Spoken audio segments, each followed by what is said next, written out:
أعوذ بالله من الشيطان الرجيم. بسم الله الرحمن الرحيم. قد أفلح المؤمنون الذين هم في صلاتهم خاشعون والذين هم عن اللغو معرضون والذين هم للزكاة فاعلون والذين هم لفروجهم حافظون إلا على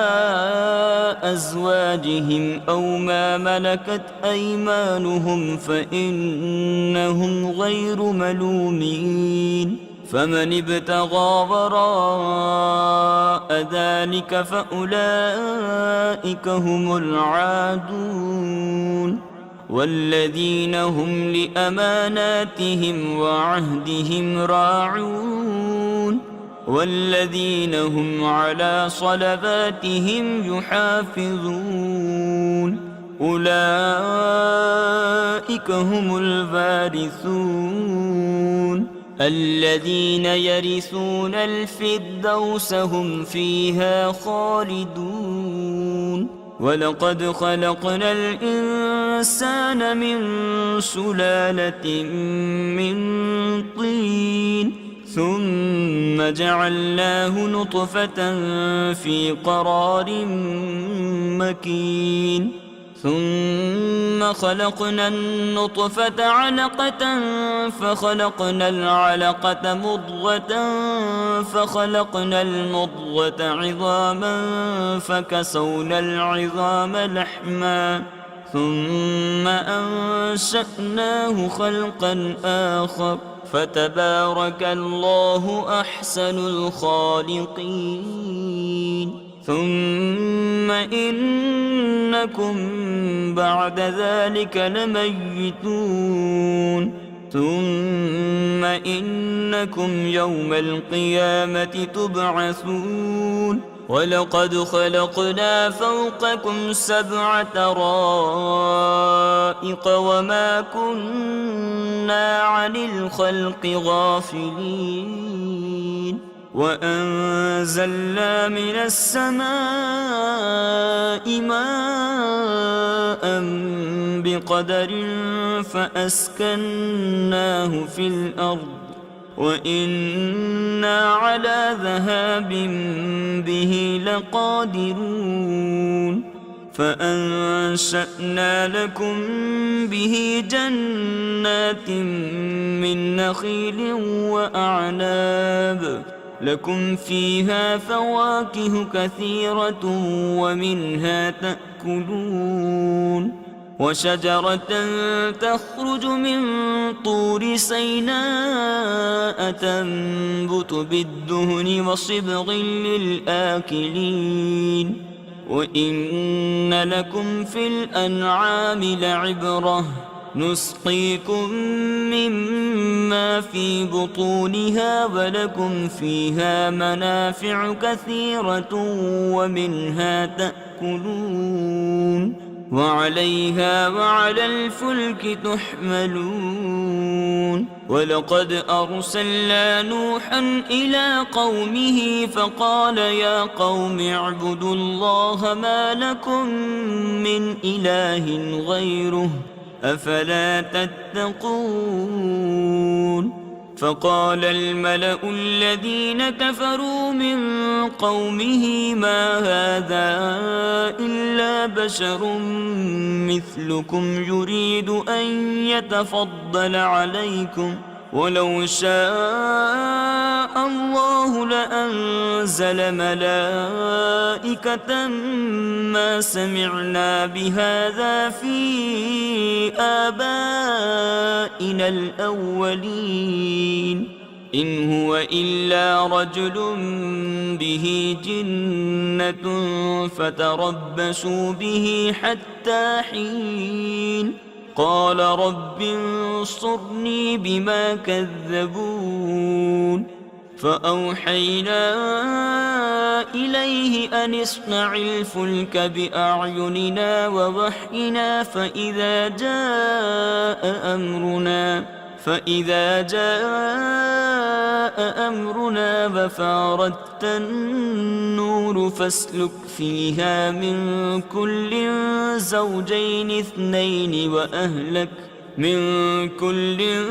زوجين اثنين وأهلك إلا من سبق عليه القول منهم ولا تخاطبني في الذين ظلموا إنهم مغرقون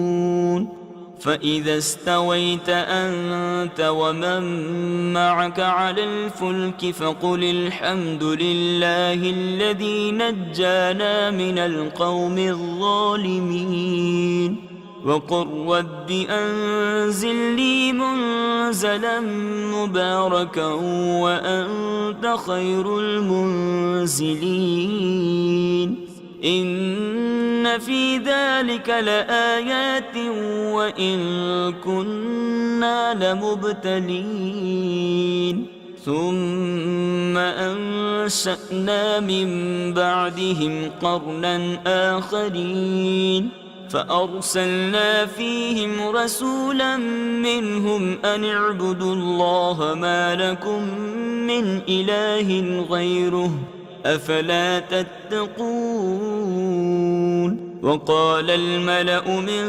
قومه الذين كفروا وكذبوا بلقاء الآخرة وأترفناهم في الحياة الدنيا ما هذا إلا بشر مثلكم يأكل مما تأكلون منه ويشرب مما تشربون ولئن أطعتم بشرا مثلكم إنكم إذا لخاسرون أيعدكم أنكم إذا متم وكنتم ترابا وعظاما أنكم مخرجون هيهات هيهات لما توعدون إن هي إلا حياتنا الدنيا نموت ونحيا وما نحن بمبعوثين إن هو إلا رجل افترى على الله كذبا وما نحن له بمؤمنين قال رب انصرني بما كذبون قال عما قليل ليصبحن نادمين فأخذتهم الصيحة بالحق فجعلناهم غثاء فبعدا للقوم الظالمين ثم أنشأنا من بعدهم قرونا آخرين ما تسبق من أمة أجلها وما يستأخرون ثم أرسلنا رسلنا تترى كلما جاء أمة رسولها كذبوه فأتبعنا بعضهم بعضا وجعلناهم أحاديث فبعدا لقوم لا يؤمنون ثم أرسلنا موسى وأخاه هارون بآياتنا وسلطان مبين إلى فرعون وملئه فاستكبروا وكانوا قوما عالين فقالوا أنؤمن لبشرين مثلنا وقومهما لنا عابدون فكذبوهما فكانوا من المهلكين ولقد آتينا موسى الكتاب لعلهم يهتدون وجعلنا ابن مريم وأمه وآويناهما إلى ربوة ذات قرار ومعين يا أيها الرسل كلوا من الطيبات واعملوا صالحا إني بما تعملون عليم وإن هذه أمتكم أمة واحدة وأنا ربكم فاتقون فتقطعوا أمرهم بينهم زبرا كل حزب بما لديهم فرحون فذرهم في غمرتهم حتى حين أيحسبون أن ما نمدهم به من مال وبنين نسارع لهم في الخيرات بل لا يشعرون إن الذين هم من خشية ربهم مشفقون والذين هم بآيات ربهم يؤمنون والذين هم بربهم لا يشركون والذين يؤتون ما آتوا وقلوبهم وجلة أنهم إلى ربهم راجعون أولئك يسارعون في الخيرات وهم لها سابقون ولا نكلف نفسا إلا وسعها ولدينا كتاب ينطق بالحق وهم لا يظلمون بل قلوبهم في غمرة من هذا ولهم أعمال من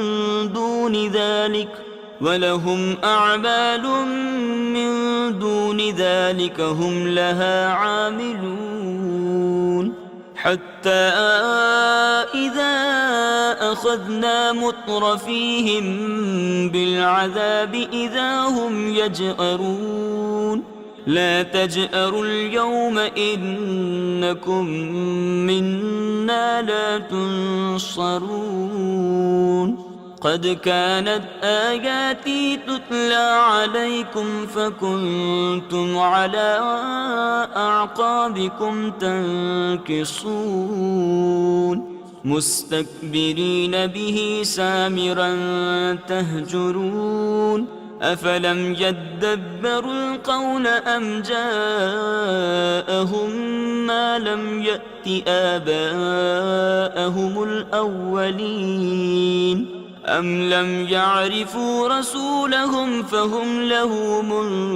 منكرون أم يقولون به جنة بل جاءهم بالحق وأكثرهم للحق كارهون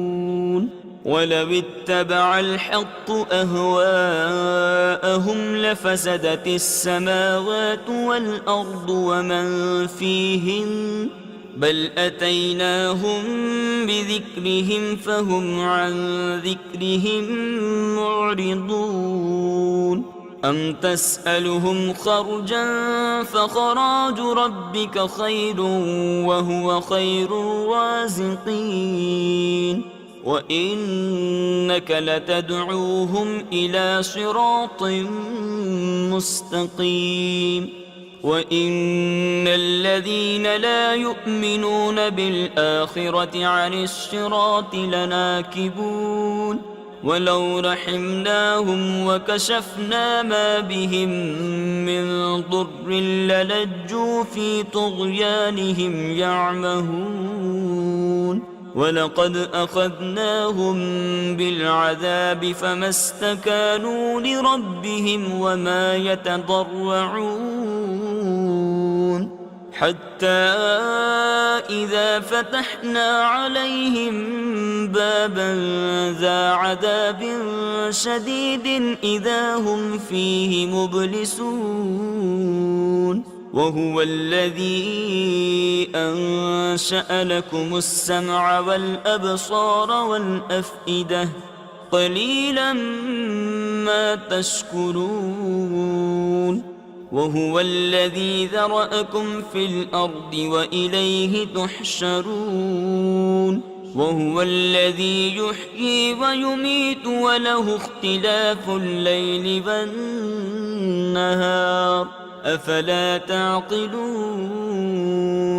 بل قالوا مثل ما قال الأولون قالوا أإذا متنا وكنا ترابا وعظاما أإنا لمبعوثون لقد وعدنا نحن وآباؤنا هذا من قبل إن هذا إلا أساطير الأولين قل لمن الأرض ومن فيها إن كنتم تعلمون سيقولون لله قل أفلا تذكرون قل من رب السماوات السبع ورب العرش العظيم سيقولون لله قل أفلا تتقون قل من بيده ملكوت كل شيء وهو يجير ولا يجار عليه إن كنتم تعلمون سيقولون لله قل فأنى تسحرون بل أتيناهم بالحق وإنهم لكاذبون ما اتخذ الله من ولد وما كان معه من إله إذا لذهب كل إله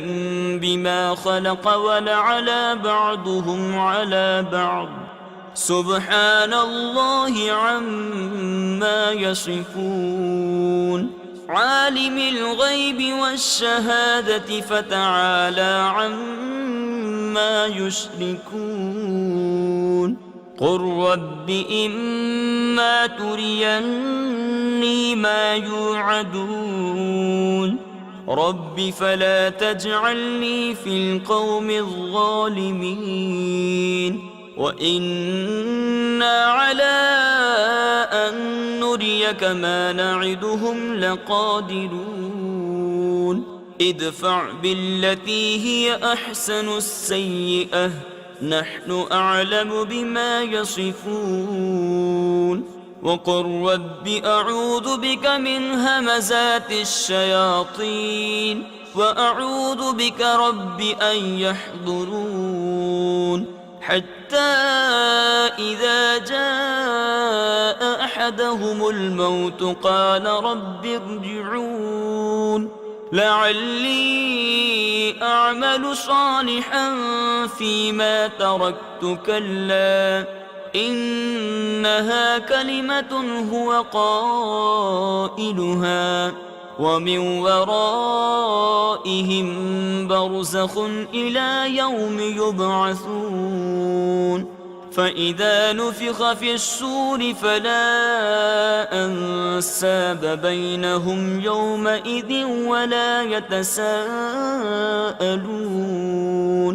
فمن ثقلت موازينه فأولئك هم المفلحون ومن خفت موازينه فأولئك الذين خسروا أنفسهم في جهنم خالدون تلفح وجوههم النار وهم فيها كالحون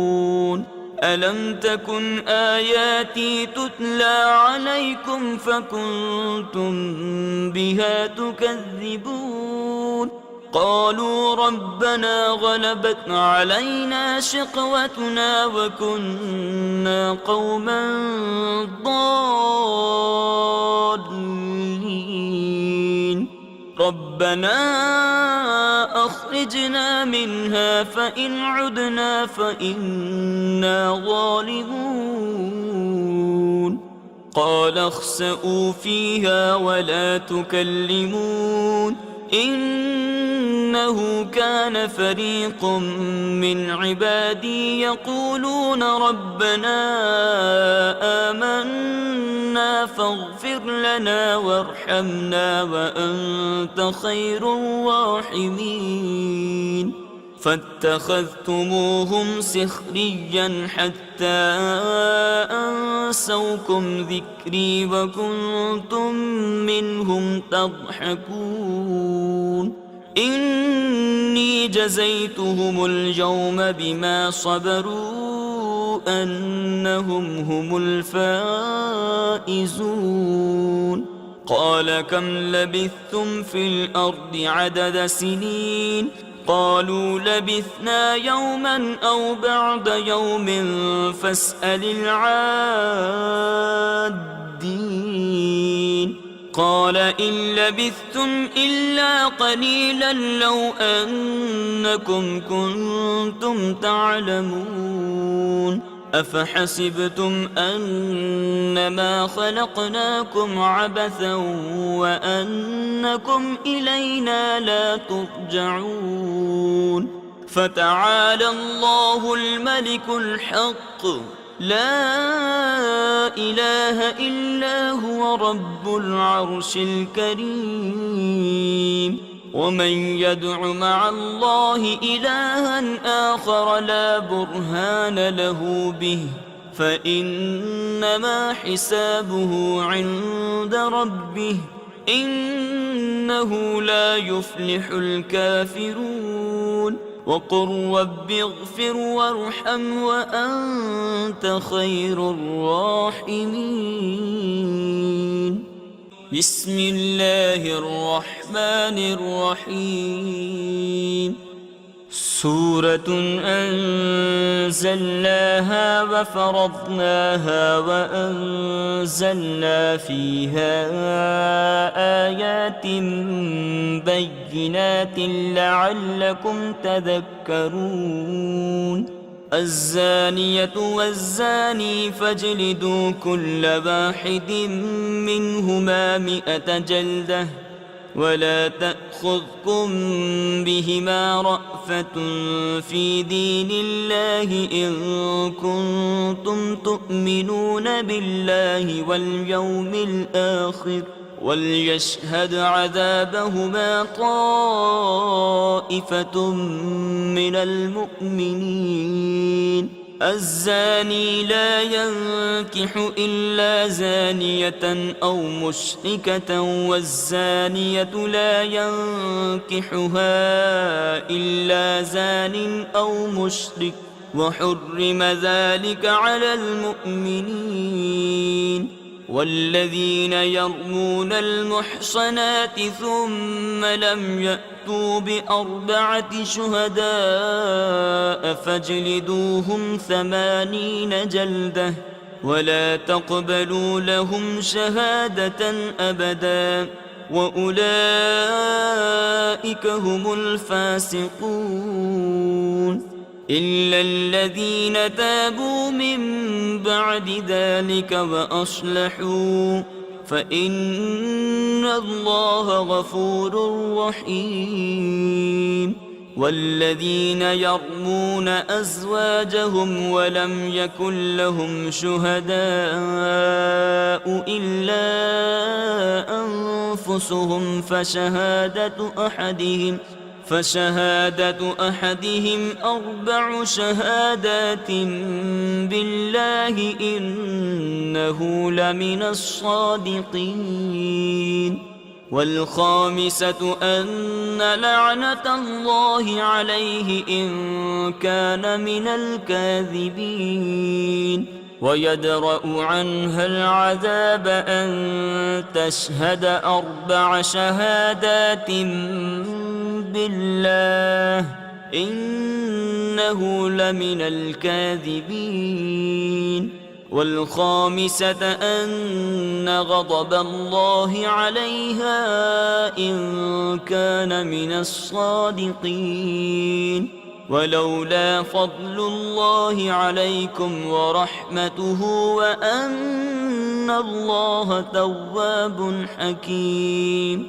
إن الذين جاءوا بالإفك عصبة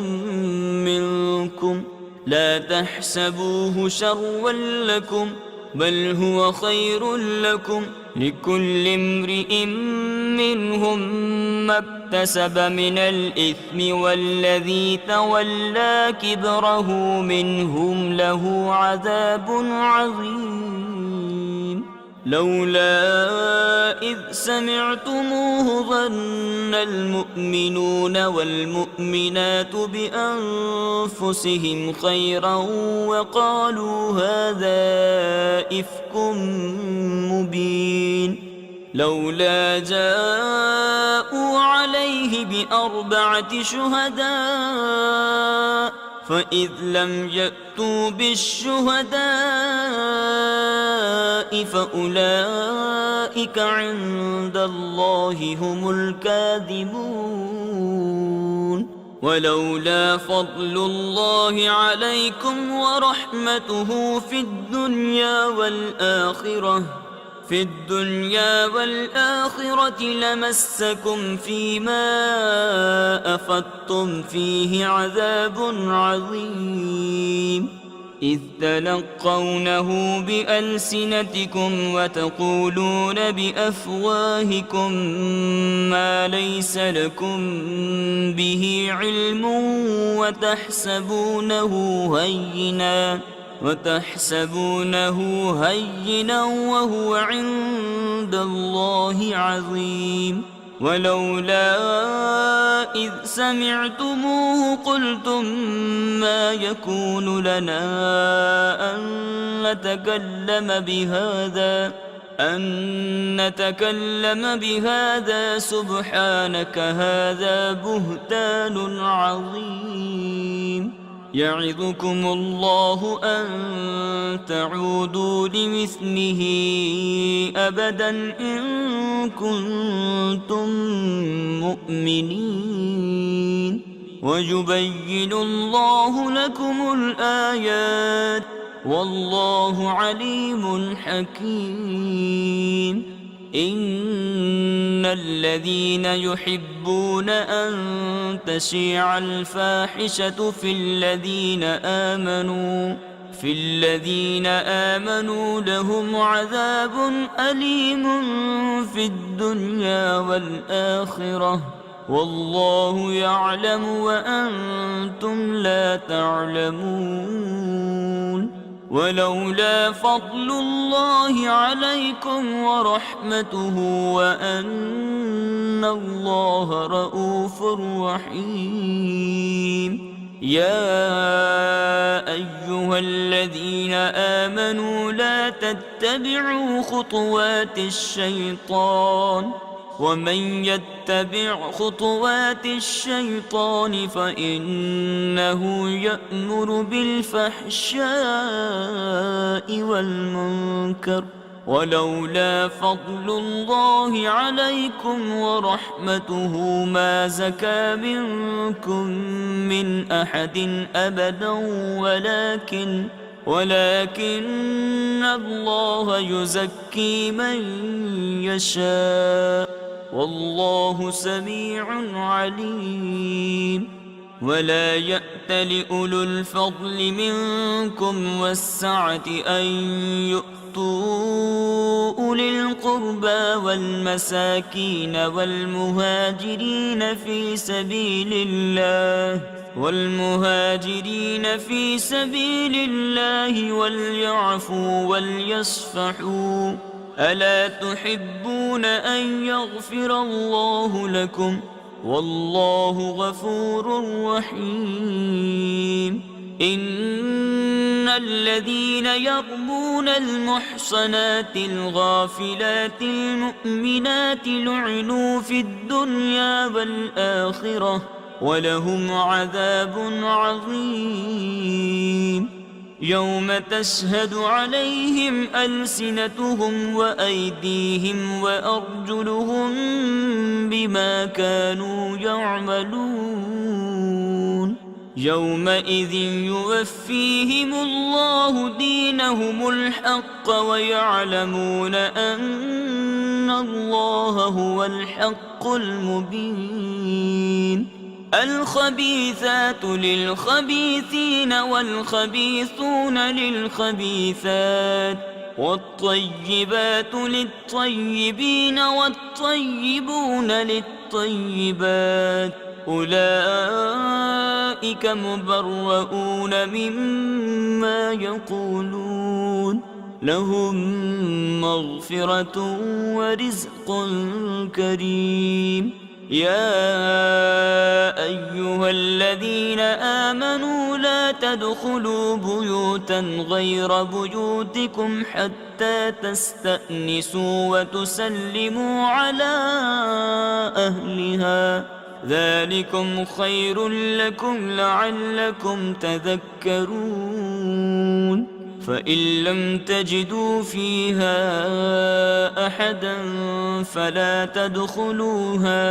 فلا تدخلوها حتى يؤذن لكم وإن قيل لكم ارجعوا فارجعوا هو أزكى لكم والله بما تعملون عليم ليس عليكم جناح أن تدخلوا بيوتا غير مسكونة فيها متاع لكم والله يعلم ما تبدون وما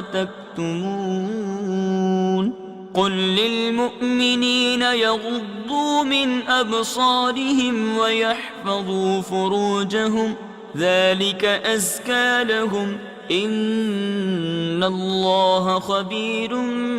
بما يصنعون وقل للمؤمنات يغضضن من أبصارهن ويحفظن فروجهن ولا يبدين زينتهن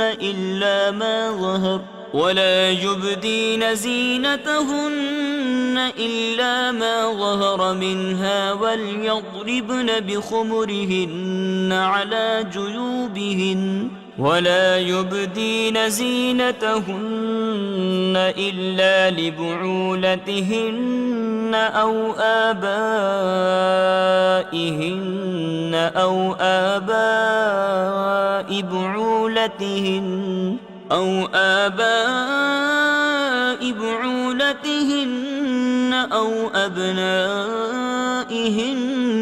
أو أبنائهن أو إخوانهن أو بني إخوانهن أو بني أخواتهن أو نسائهن أو ما ملكت أيمانهن أو التابعين غير أولي الإربة من الرجال أو الطفل الذين لم يظهروا على عورات النساء ولا يضربن بأرجلهن ليعلم ما يخفين من زينتهن وتوبوا إلى الله جميعا أيها المؤمنون لعلكم تفلحون وأنكحوا الأيام منكم والصالحين من عبادكم وإمائكم إن يكونوا فقراء يغنهم الله من فضله والله واسع عليم وليستعفف الذين لا يجدون نكاحا حتى يغنيهم الله من فضله والذين يبتغون الكتاب مما ملكت أيمانكم فكاتبوهم إن علمتم فيهم خيرا إن علمتم فيهم خيرا وآتوهم مما لله الذي آتاكم ولا تكرهوا فتياتكم على البغاء إن أردنا تحصنا لتبتغوا عرض الحياة الدنيا ومن يكرههن فإن الله من بعد إكراههن غفور رحيم ولقد أنزلنا إليكم آيات مبينات ومثلا من الذين خلوا من قبلكم وموعظة للمتقين الله نور السماوات والأرض مثل نوره كمشكاة فيها مصباح المصباح في زجاجة الزجاجة كأنها كوكب دري يوقد من شجرة مباركة زيتونة لا شرقية ولا غربية يكاد زيتها يضيء ولو لم تمسسه نار نور على نور يهدي الله لنوره من يشاء ويضرب الله الأمثال للناس والله بكل شيء عليم في بيوت أذن الله أن ترفع ويذكر فيها اسمه يسبح له فيها بالغدو والآصال رجال لا تلهيهم تجارة ولا بيع عن ذكر الله وإقام الصلاة وإيتاء الزكاة يخافون يوما تتقلب فيه القلوب والأبصار ليجزيهم الله أحسن ما عملوا ويزيدهم من فضله والله يرزق من يشاء بغير حساب والذين كفروا أعمالهم كسراب بقيعة يحسبه الظمآن ماء حتى إذا جاءه لم يجده شيئا ووجد الله عنده فوفاه حسابه والله سريع الحساب أو كظلمات في بحر لجي يغشاه موج من فوقه سحاب ظلمات بعضها فوق بعض إذا أخرج يده لم يكد يراها ومن لم يجعل الله له نورا فما له من نور ألم تر أن الله يسبح له من في السماوات والأرض والطير صافات كل قد علم صلاته وتسبيحه والله عليم بما يفعلون ولله ملك السماوات والأرض وإلى الله المصير ألم تر أن الله يزجي سحابا ثم يؤلف بينه ثم يجعله ركاما فترى الودق يخرج من خلاله وينزل من السماء من جبال فيها من برد فيصيب به من يشاء ويصرفه عن من يشاء يكاد سنا برقه يذهب بالأبصار يقلب الله الليل والنهار إن في ذلك لعبرة لأولي الأبصار والله خلق كل دابة من ماء فمنهم من يمشي على بطنه ومنهم من يمشي على رجلين ومنهم من يمشي على أربع يخلق الله ما يشاء إن الله على كل شيء قدير لقد أنزلنا آيات مبينات والله يهدي من يشاء إلى صراط مستقيم ويقولون آمنا بالله وبالرسول وأطعنا ثم يتولى فريق منهم من بعد ذلك وما أولئك بالمؤمنين وإذا دعوا إلى الله ورسوله ليحكم بينهم إذا فريق منهم معرضون وإن يكن لهم الحق يأتوا إليه مذعنين أفي قلوبهم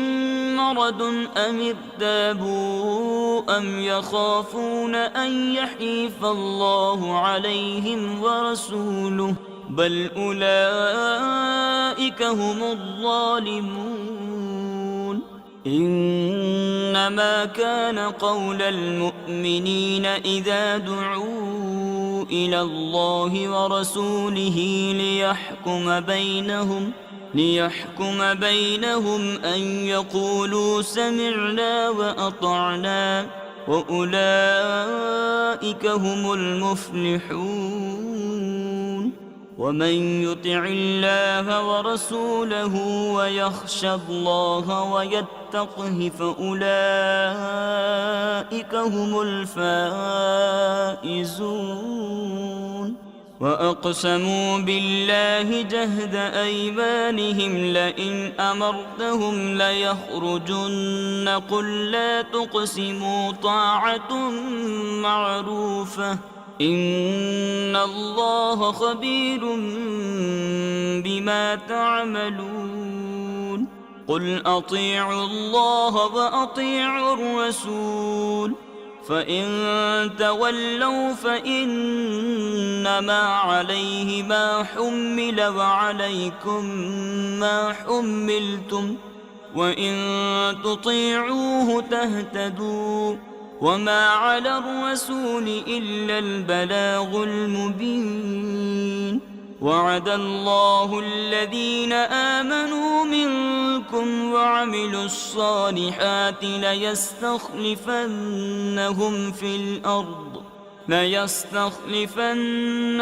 في الأرض كما استخلف الذين من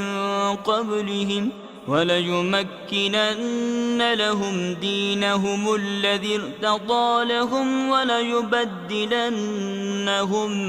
من بعد خوفهم أمنا يعبدونني لا يشركون بي شيئا ومن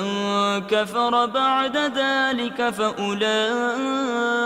هم الفاسقون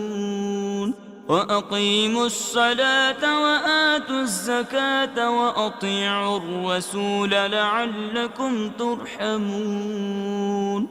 لا تحسبن الذين كفروا معجزين في الأرض ومأواهم النار ولبئس المصير يا أيها الذين آمنوا آمنوا ليستأذنكم الذين ملكت أيمانكم والذين لم يبلغوا الحلم منكم 3 مرات من قبل صلاة الفجر وحين تضعون ثيابكم من الظهيرة ومن بعد صلاة العشاء 3 عورات لكم ليس عليكم ولا عليهم جناح بعدهم طوافون عليكم بعضكم على بعض كذلك يبين الله لكم الآيات والله عليم حكيم. وإذا بلغ الأطفال منكم الحلم فليستأذنوا كما استأذن الذين من قبلهم كذلك يبين الله لكم آياته والله عليم حكيم. والقواعد من النساء اللاتي لا يرجون نكاحا فليس عليهن جناح أن يضعن ثيابهن غير متبرجات بزينة وأن يستعففن خير لهن والله سميع عليم. ليس على الأعمى حرج ولا على الأعرج حرج ولا على المريض حرج ولا على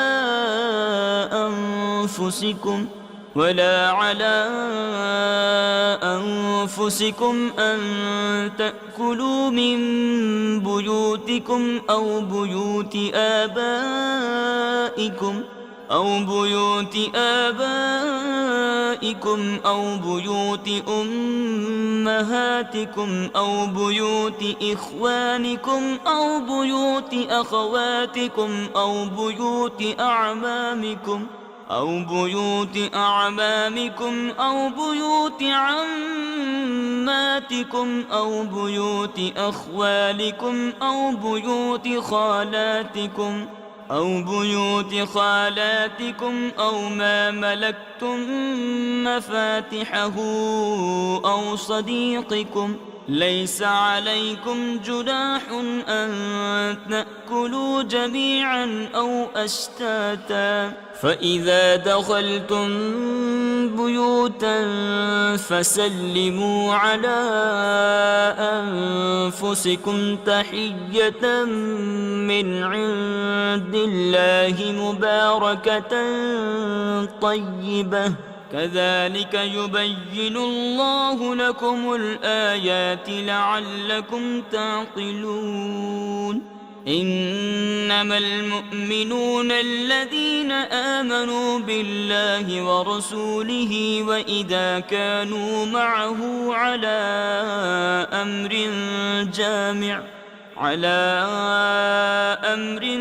جامع لم يذهبوا حتى يستأذنوه إن الذين يستأذنونك أولئك الذين يؤمنون بالله ورسوله فإذا استأذنوك لبعض شأنهم فأذن لمن شئت منهم واستغفر لهم الله إن الله غفور رحيم. لا تجعلوا دعاء الرسول بينكم كدعاء بعضكم بعضا قد يعلم الله الذين يتسللون منكم لواذا فليحذر الذين يخالفون عن أمره أن تصيبهم فتنة أو يصيبهم عذاب أليم. ألا إن لله ما في السماوات والأرض قد يعلم ما أنتم عليه ويوم يرجعون إليه فينبئهم بما عملوا والله بكل شيء عليم. صدق الله العظيم. بسم الله الرحمن الرحيم. تبارك الذي نزل الفرقان على عبده ليكون للعالمين نذيرا. الذي له ملك السماوات والأرض ولم يتخذ ولدا ولم يكن له شريك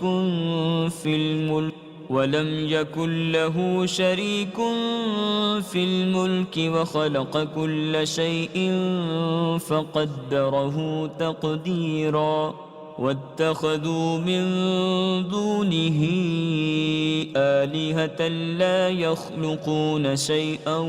وهم يخلقون ولا يملكون لأنفسهم ضرا ولا نفعا ولا يملكون موتا ولا حياة ولا نشورا. وقال الذين كفروا إن هذا إلا إفك افتراه وأعانه عليه قوم آخرون فقد جاءوا ظلما وزورا. وقالوا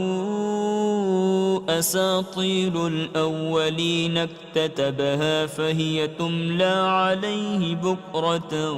وأصيلا. قل أنزله الذي يعلم السر في السماوات والأرض إنه كان غفورا رحيما. وقالوا ما لهذا الرسول يأكل الطعام ويمشي في الأسواق لولا أنزل إليه ملك فيكون معه نذيرا أو يلقى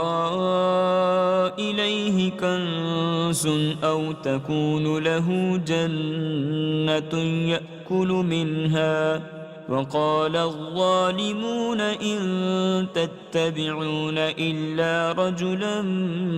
مسحورا. انظر كيف ضربوا لك الأمثال فضلوا فلا يستطيعون سبيلا. تبارك الذي إن شاء جعل لك خيرا من ذلك جنات تجري من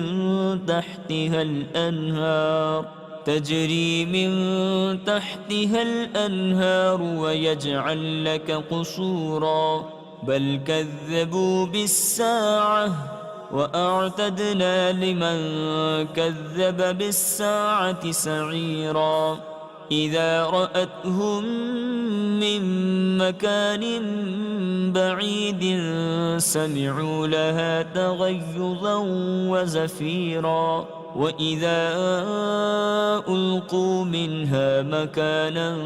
ضيقا مقرنين دعوا هنالك ثبورا. لا تدعوا اليوم ثبورا واحدا وادعوا ثبورا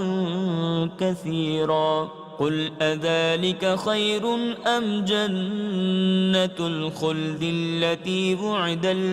المتقون كانت لهم جزاء ومصيرا. لهم فيها ما يشاءون خالدين كان على ربك وعدا مسئولا. ويوم يحشرهم وما يعبدون من دون الله فيقول أأنتم أضللتم عبادي هؤلاء أم هم ضلوا السبيل قالوا سبحانك ما كان ينبغي لنا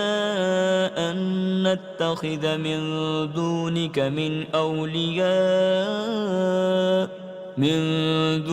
من أولياء ولكن متعتهم وآباءهم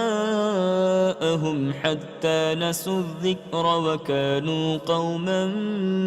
بورا فقد كذبوكم بما تقولون فما تستطيعون صرفا ولا نصرا ومن يظلم منكم نذقه عذابا كبيرا وما أرسلنا قبلك من المرسلين إلا إنهم ليأكلون الطعام ويمشون في الأسواق وجعلنا بعضكم لبعض فتنة أتصبرون وكان ربك بصيرا